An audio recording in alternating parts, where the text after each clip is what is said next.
Hello and welcome to this special CREDAI National Conclave in New Delhi. Of course, the theme of the conclave is the game changer, real estate.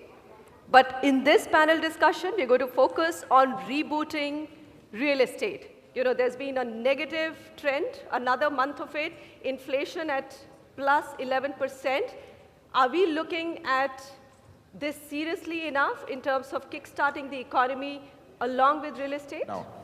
I personally feel if government is serious about inflation, I think they should support increase in supply. We are really not doing anything to increase the supply. We are worried about today's inflation, but just imagine after 1 year or 2 years, what kind of inflation we are going to go through, because we are not increasing the supply.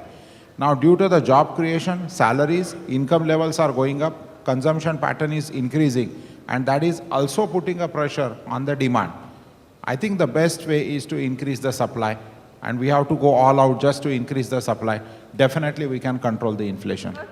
The governors, they clearly say that you need to bring demand down as well, which according to me is a scary situation for the housing demand as well, isn't it? You've got consumer durables falling for 11th consecutive month, which is one sector which was holding on. So I'm just worried how much, whether just dampening demand can be a solution at all.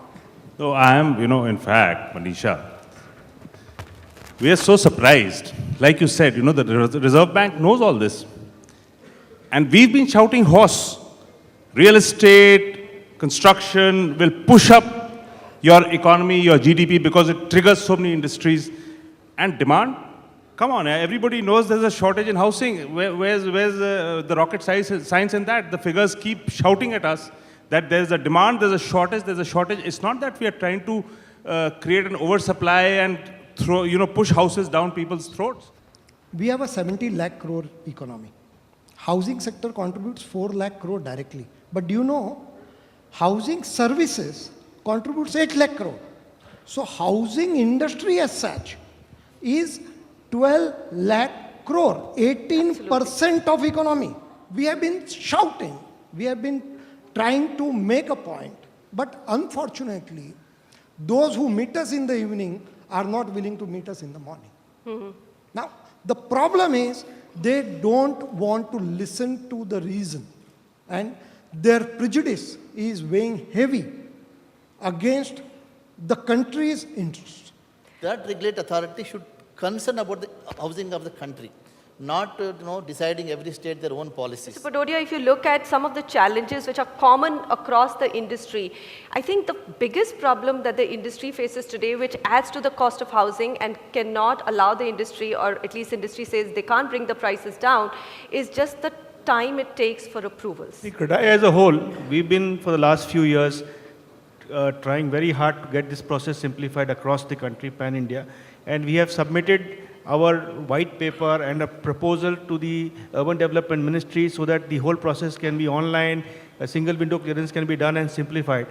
But the issues are, again, different states have a different kind of a policy outlook on this. And although we've been trying very hard, but not much has been achieved, and unless the state governments realize that this adds to the holding cost of the property. I'm going to then try and focus on what do you do to reboot real estate? Immediately what needs to be done is to get a positive sentiment. Right. Media, politicians, policymakers need to say, housing is going to help this country grow, get the GDP up. You guys shouldn't wait for, the economy. It's not going to collapse. Who is the culprit? Prices have gone up. We would expect, if we would be very happy if you could supply housing stock at cheaper price. But what has happened over the last 3 years? All state governments happily taxed this sector through stamp duty, through VAT, increasing stamp duty rates, increasing ready reckoner rates, guideline rates, 20% every year average across the country. When an architect, who is also gone 5 year, given a study, he is called professional, why his signature is not recognized by any of the government department? This is the only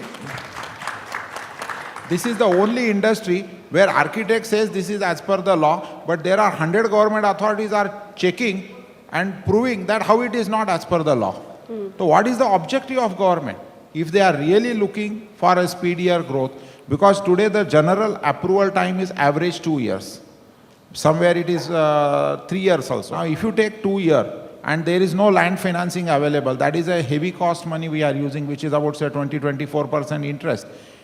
If the approvals are given with the architect's signature, and within 3 to 6 months we can complete all the procedure. My opinion, I think the real estate prices can come down straightway by 20-25%, because which is a national loss. So here's the question. Will you pass it on to the consumer if at all that happens? 100% will pass on to the consumer, because our market size will go fourfolds. Why we will not pass on to the consumer?